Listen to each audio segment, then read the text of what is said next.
What mis and disinformation does is it plants seeds of doubt. We have come across climate disinformation stories that are including biased and discriminatory content. There is no doubt policy plays a role in tackling misinformation. Climate change and disinformation on social media. Perhaps at first sight, these topics may appear unrelated. However, fostering the ecological transition in Europe requires substantial effort in terms of shaping public discourse. Notably, debates occurring on social media are part of the public arena, where citizens can be convinced about the need for an ecological transition, and therefore disinformation can have a huge impact on climate change-related attitudes. What is online climate change mis- and disinformation? Where does it take place and why? And how does EU policymaking play into all of this?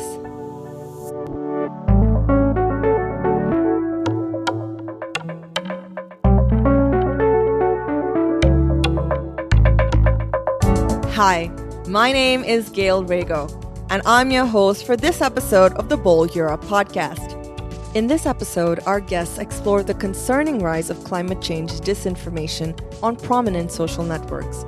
It highlights how social media has exacerbated the weaponization of climate change within the context of culture wars, and revealing the pivotal players who amplify climate misinformation and disinformation within online communities. Our guests also shed light on the climate disinformation policies implemented by very large platforms and describe the objective of the Digital Services Act in this regard. To uncover this complex and fascinating topic, our guests today are Jennie King and Ana Romero-Vicente. Jennie King is Head of Climate Research and Policy at the ISD. She has spearheaded investigations on climate denialism and discourses of delay, and is a co-author of ISD's flagship reports such as Deny, Deceive, Delay. She currently manages the COP Intelligence Unit on behalf of Climate Action Against Disinformation. Ana Romero-Vicente analyzes and counteracts disinformation at EU Disinfo Lab. She is well informed on the Spanish disinformation landscape and has published several international investigations on the monetization of disinformation. She currently addresses climate misinformation and monitors audiovisual social media such as YouTube and TikTok. Jennie, Anna, thank you so much for joining us today. Thank you for having me. Pleasure to be here. Thank you. It's a pleasure. Let's start by understanding the essentials. Jennie, could you briefly explain how climate misinformation affects us all? And what are the key ways in which such misinformation spreads on social media platforms? Absolutely. Like a number of other key public policy issues, achieving progress on climate action is absolutely dependent on a public mandate. And by that, what I mean is strong consensus among citizens, among voters, among the general public that both recognizes the urgency of the problem and that also agrees on what the viable pathways going forward are. And really what mis and disinformation does is it plants seeds of doubt that delay that process from taking place at both the pace and the scale that needs to happen. And I think what's really important for listeners of this podcast to understand is that there is now a broad-based recognition that climate change is a real threat at the existential level, and also that governments need to lead the charge in delivering ambitious plans for net zero. What there is not consensus on is how we go about achieving that. So how do you implement these principles of achieving net zero in practice through changes to infrastructure, through changes to energy, through subsidies, etc. And exploiting that gap between recognition and action is really where you see the majority of information operations and information warfare taking place now. And on your second question, which is how this content spreads on social media, I think climate mis and disinformation is quite unique from other areas because you have two different ecosystems existing in tandem and interacting with each other. On the one side, you have a very professionalized set of industry-funded or industry-affiliated actors who really have been developing their tactical playbook since the 1970s and continue to invest on an annual basis billions of dollars, both in traditional forms of advertising and working with legacy media, but also increasingly using the capabilities of social media to spread their message and to influence public opinion. So, for example, subtle forms of sponsored content or of working with influencers to spread their message. And at the same time, you have this highly decentralized and organic universe of what I would call the outrage economy online. So people who are not necessarily receiving a paycheck from big oil and gas, but who have clearly seen a financial incentive for spreading mis and disinformation around climate in order to increase their brand, to get engagement, and ultimately to monetize their content and to make a profit, to make a sort of revenue out of being part of this problem. So those two universes sit alongside each other, and they have now what I would consider a kind of marriage of convenience that has ramped this up to new extremes. Thank you, Jennie, for that. Anna, as a researcher at EU Disinfo Lab, could you give us an overview of how very large online platforms, or VLOPs, VLOPS, handle climate misinformation? Yes, thank you. So I'd say that in recent years, these very large online platforms, and I'm going to focus on the ones that have been studied lately, which are Instagram, Facebook, Twitter/X, YouTube, and TikTok. So as I was saying, some of these big platforms have taken different approaches to climate emergency. They try to incorporate or to strengthen actions regarding the dissemination of climate disinformation on their own social networks. Whereas we could say that most platforms are flagging certain misleading and false content about climate change, we have identified that there's still significant gaps in their climate misinformation policies. For example, currently only TikTok has included, well, also Pinterest, but as I was saying, I will focus on my study. So only TikTok has included climate change in its specific misinformation policies, whereas Meta is framing climate disinformation within their sustainability policies, which is not necessarily bad, but we think that it's a vague approach to content moderation. On X/Twitter, the situation is very worrying because climate change is not referred in any of its policies, so we know nothing about how they handle climate disinformation. It's true that Twitter was about to launch certain measures to tackle climate disinfo, from a pre-bank climate disinformation hub and other actions addressed to ban misleading ads. But none of these initiatives appear to have been implemented, and it's not a surprise since Twitter X reversed previous policies after Musk came into post. And what happens with other texts such as YouTube? Climate disinformation measures only apply to paid content. That is to say, YouTube doesn't ban climate denial videos. They prevent ads from running on these climate denial videos. So at least they cannot get any profit. But still, disinfo researchers, we find too often that YouTube keeps running ads on content that rejects climate science. In this line, something similar with TikTok, they have adopted a very mild approach regarding their ads policy.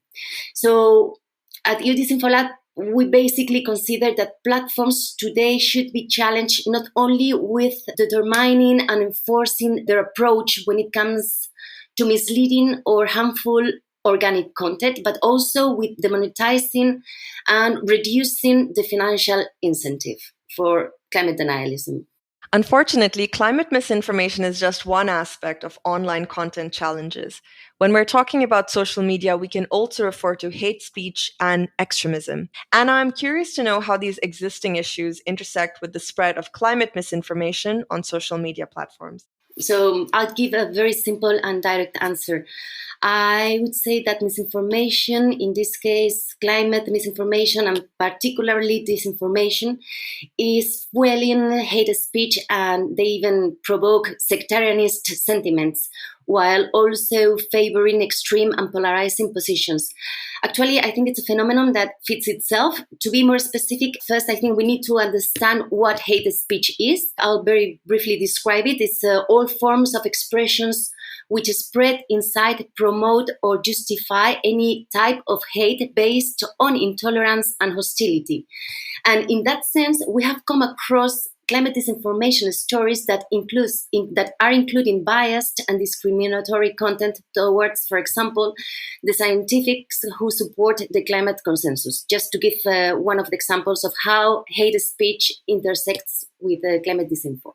Jennie, would you like to add something? Yeah, I think it's worth highlighting that climate has increasingly become weaponized with what's often referred to as the culture wars, by which I mean it's seen as a point of entry to prey upon these existing fractures and fault lines in society and to try and drive a wedge between different communities.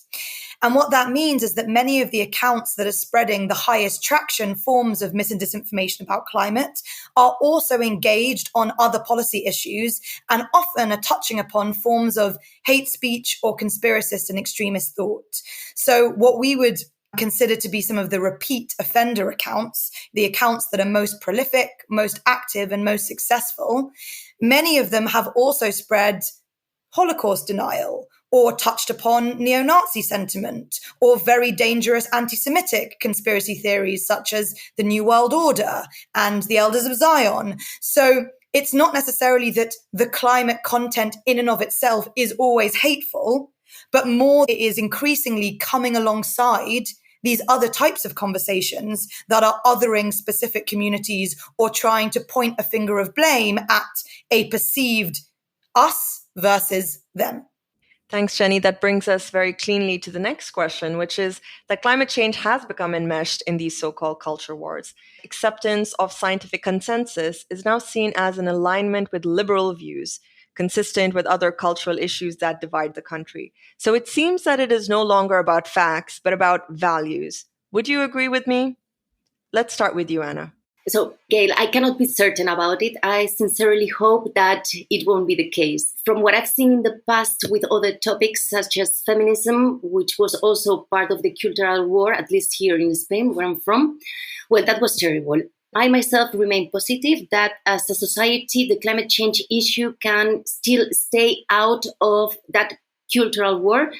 And look, I am coming from a tremendously polarized country, but I believe that in the end, human beings have good judgment. And although it is fine that we continue to defend opposing positions among ourselves, I hope that public space does not become a battlefield.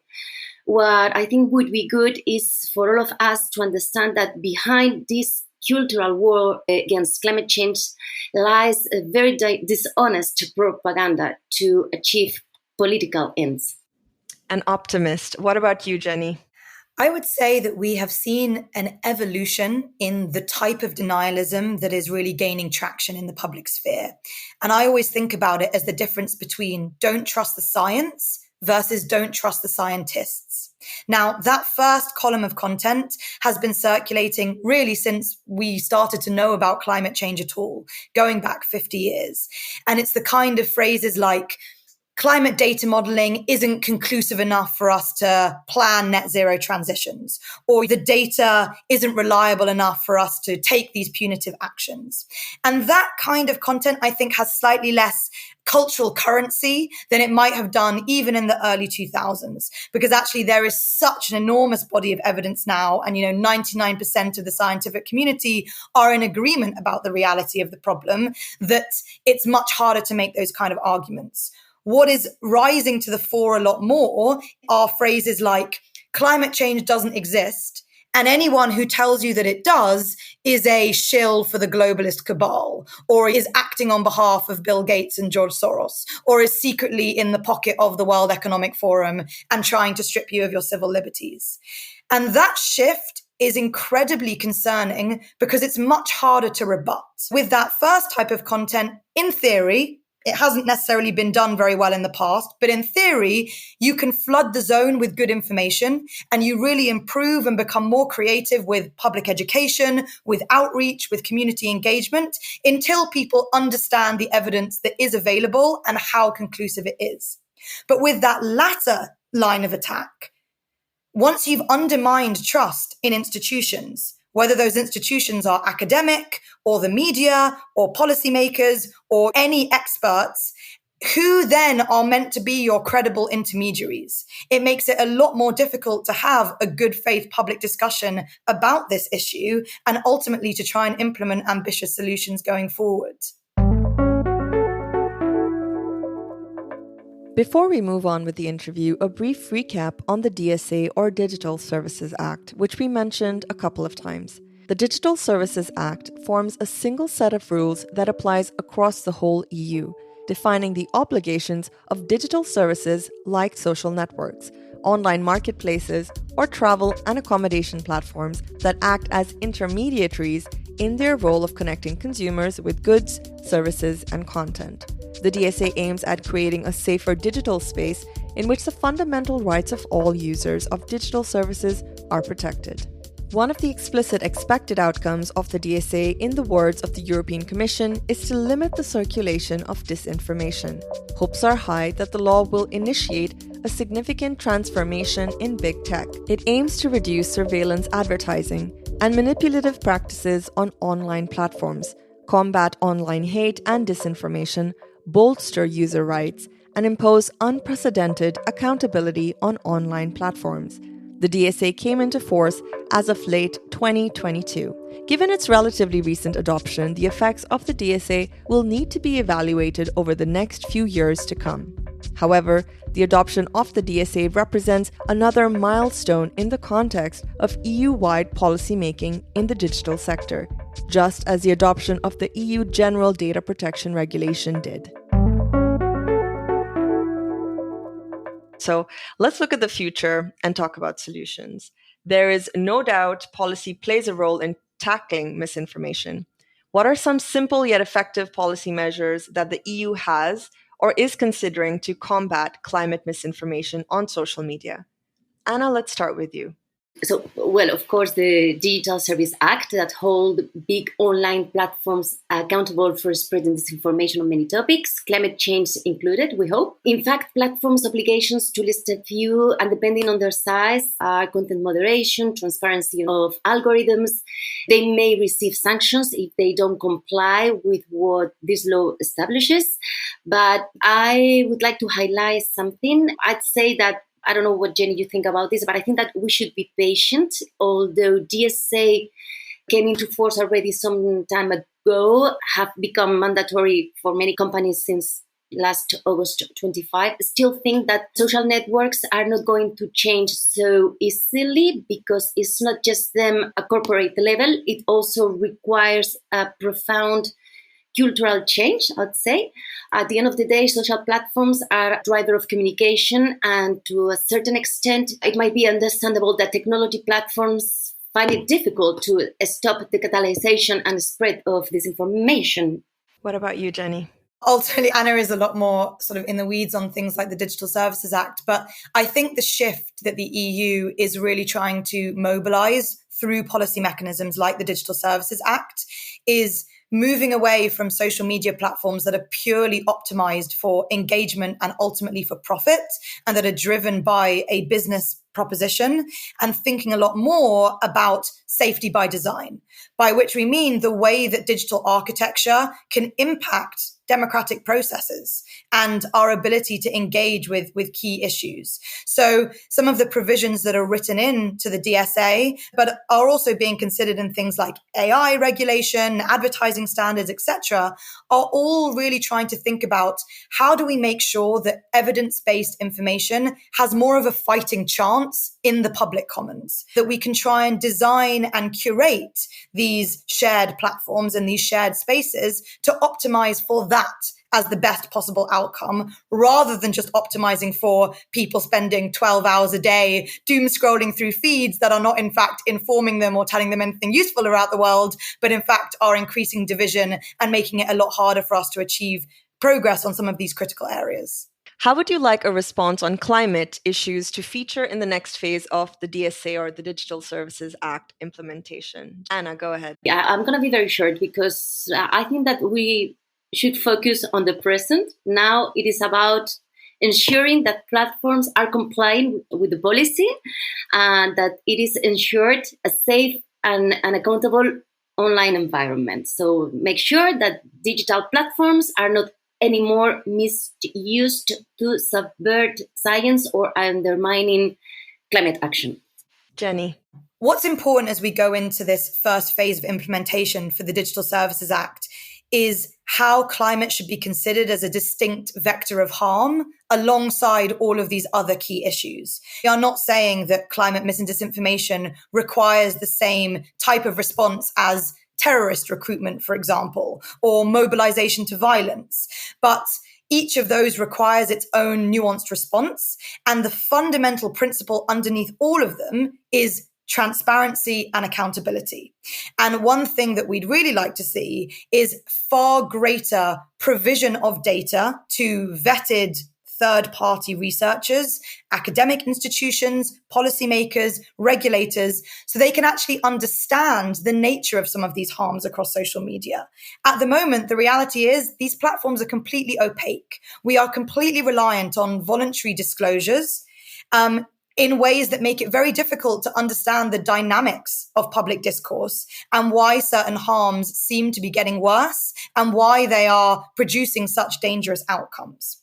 And there is I think a misperception that whether it's TikTok or Facebook or Twitter or YouTube, that these are so-called free speech environments. But they are not free speech environments. They're curated speech environments, and they always have been. The architecture behind these social platforms dictate to the nth degree exactly what each user is seeing and what they are likely to engage with.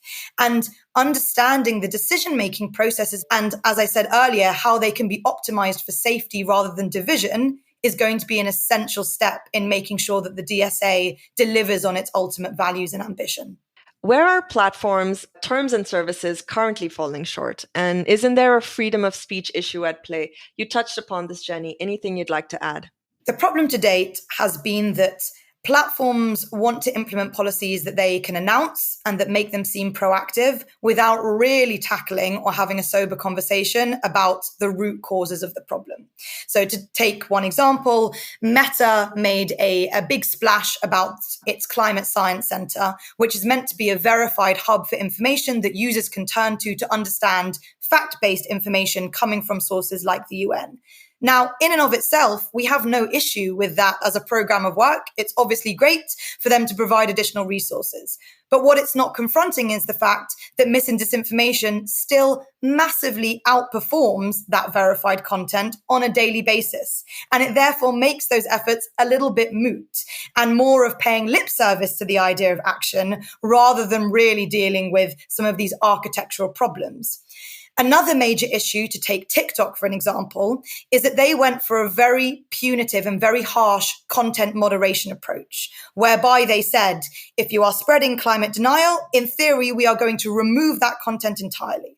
Now, not only is that practically unenforceable, they are never going to be able to achieve it unless they suddenly hire 1 million content moderators covering every language globally and operating on a 24-hour cycle. But it also does pose major issues around freedom of speech, because in liberal democracies, in theory, people can hold opinions, even if they are factually incorrect or if they are unpalatable. What they shouldn't be able to do is to monopolize the public commons, to take up all of the oxygen with that content, and definitely to be able to generate profit and revenue, both for themselves and for the platform, by spreading lies or by spreading hate.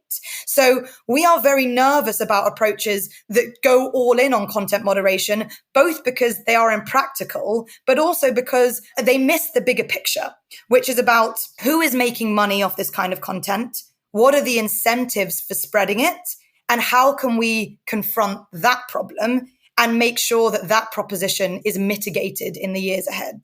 It seems obvious that online platforms need to work together with experts and policymakers to tackle this issue. Jennie, how has the collaboration been until now? Could it make a difference in the near future? In terms of collaboration between tech companies themselves and the climate sector or expert researchers, of course, that is absolutely essential. There is no desire for the sector for this to be an antagonistic relationship. We're not there to just point the finger of blame because it is satisfying for us. We want the platforms to improve, and we want to provide them with an evidence base and also with policy advice and with sort of strategies that they could implement both short and long term to try and mitigate these harms. So I think organizations like ISD would always welcome an open dialogue, and we would consider ourselves to be critical friends of big tech. We've worked with all of them in dispatches on climate and many other issue sets. What you are seeing increasingly is companies reach out to particularly climate science experts to do forms of inoculation or pre-bunking. So essentially pushing verified information out to users before mis and disinformation reaches a critical mass, to try and pre-warn people of what they might see and hopefully embed a kind of awareness of the facts so that mis and disinformation doesn't take hold. So that's a promising sign. I still think that there is a huge way to go on the transparency front and on actually dealing with some of those bigger architectural issues. And when it comes to working with regulators, I think that connective tissue between the policymaking realm and then those who are on the front lines kind of steeped in these issues is absolutely integral. Because ultimately, the people who are writing and trying to implement the DSA, the Digital Services Act, they cannot be experts on every aspect of mis and disinformation, whether it relates to climate or to public health or to electoral integrity. And equally, they are not necessarily well versed in the tactical playbook that is being used, both for hostile state interference, for propaganda, for coordinated information operations. So they are really reliant on organizations like EU Disinfo Lab, like ISD, like a whole host of others, to provide them with the evidence that then informs their decision making. So not only on the scale and the extent of problems, but also on what the potential solutions and responses might be going forward. How can social media platforms increase transparency, now that we're talking about it, about their efforts also to counter climate misinformation? And why is this transparency important? You've talked about it already, but if there's anything to add, we'll start with you again, Jennie. One example of transparency efforts recently are that Twitter published its source code for its For You page, which is essentially the news feed that users encounter when they log into the platform. But that disclosure, it lacked any contextual information, which would enable us to have a true understanding of why users are viewing certain tweets. Also, at the same time, the platform is undergoing such rapid change that snapshot may well be out of date in a matter of days. And until the Digital Services Act came along, there was nothing except these voluntary kind of contributions or disclosures of data. What we're hoping going forward is that will become a lot more regularized, a lot more formalized, and also that there will be consistency across the platforms. So that it's a lot easier for us to compare and contrast both the trends and the harms between both the major platforms and some of the more fringe sites that are playing such an important role in public life. Thanks for that, Jennie. We obviously can't forget the role of users, or us. So I believe digital literacy can be vital.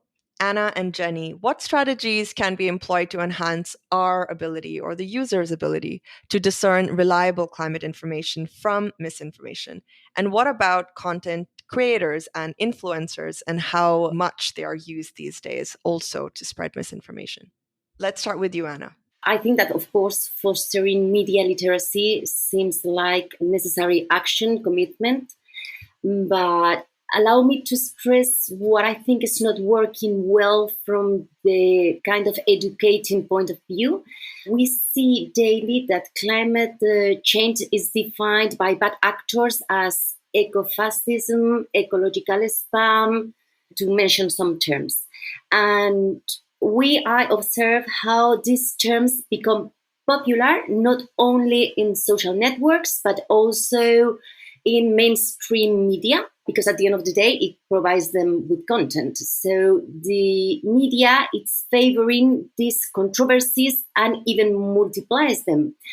My point is that the climate emergency is often discussed in formats that are not designed for education, such as the mainstream media, that overall is not making good scientific dissemination. I'll leave it there. Then let's end with you, Jennie. As with everything, communication is fundamental. And for whatever reason, I think the climate sector has really struggled to get its message through to those on the ground. One of the biggest problems is that climate as an issue set is so complicated and so nuanced, and that it feels like this all-encompassing, quite abstract problem. And one of the key challenges going forward is how you can contextualize that issue in a way that has direct relevance for people in a specific community. So not trying to educate them about every single aspect of environmental change and the net zero transition, but really thinking about what might their fears and grievances be, and also how can you help them how can you center them within conversations around climate justice, around the pathway forward, around how environmental action might actually improve the lives of their families, their communities, etc. And so balancing the big picture with a hyper-localized picture is going to be really important. The other area where I think we do need to bring citizens in is actually on the tech regulation front. You were asking me earlier about what tech companies should be doing, what their policy response should be. And I think to an extent, we have to ask whether companies themselves can or should decide the right approach here. Of course, we want private companies to be good corporate citizens and to make decisions on that basis. And things like the Digital Services Act, the Code of Practice on Disinformation, they're all trying to push companies in that direction. But when it comes to these really vital areas like public discourse or scientific literacy, it is also very dangerous to centralize control within big tech, where the incentives are always going to differ from society at large. They are companies, they have shareholders, they have profit margins. And so those decisions about what the policy response, what digital regulation should look like, they should be grounded in data. That data should be made available to the public through transparent audits. And then that data should be debated by liberal democratic systems. And I think without that, we can't really know what safety by design means or how it can be achieved in practice. Thank you, Anna and Jennie, so much for this very interesting conversation, something that affects all of us. It's been a pleasure. Just a few last words that I hope that all these actions, podcast, DSA, the research, everything will contribute to pacifying human relationships in the virtual world. Thank you so much for having me. If any of your listeners want to follow ongoing analysis around mis and disinformation, climate conspiracies, and the policy response, they can always look at ISD's website, isdglobal.org, and they can also check out our wider coalition, which is called Climate Action Against Disinformation, at caad.org. And that brings us to the end of the 10th episode of the Bol Europe podcast, the podcast of the European Union Office of the Heinrich-Böll-Stiftung in Brussels. For more information, check out the recording of the webinar, Polluting the Truth About Climate Change, an event jointly hosted by Heinrich-Böll Foundation and EU Disinfo Lab. You can find it online on the EU Disinfo Lab's YouTube channel. And that's it for today. Until the next episode, goodbye.